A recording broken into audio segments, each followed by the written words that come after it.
একটা ছোট গ্রামে থাকত ৩ অদ্ভুত বন্ধু, কুকুর ভোলো, বিড়াল মিনি, হাঁস টুপটাপ। গ্রামের মাঝখানে ছিল একটা পুরনো ঘড়ি টাওয়ার। ঘড়িটা বহুদিন ধরে বন্ধ। কেউ সময় জানত না।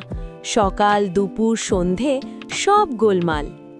ভোলো বলতো, সময় না জানলে সমস্যা কি, খেললেই তো হয়। মিনি বলতো, সময় না থাকলে ঘুমানোর মজাই আলাদা। কিন্তু টুপটাপ চিন্তিত ছিল।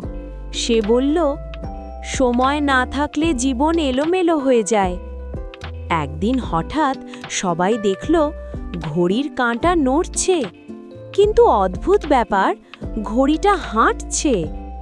ঘড়ি টাওয়ারটা ধীরে ধীরে গ্রামের চারদিকে ঘুরে যেখানে যেত সেখানেই ঠিক সময় দেখাতো। সকালে কৃষক সময় মতো মাঠে যেত, দুপুরে বাচ্চারা সময় মতো খেত, রাতে সবাই ঠিক সময়ে ঘুমাতো। একদিন ঝড় এলো, ঘড়িটা পড়ে গেল, আবার থেমে গেল সময়।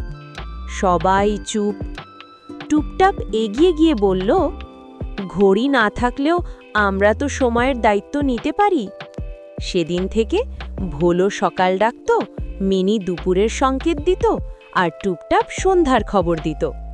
ঘড়ি আর হাঁটল না, কিন্তু গ্রাম চলতে লাগলো ঠিক সময়েই। শিক্ষা, সময় যন্ত্রে নয়, দায়িত্বশীল মনেই থাকে।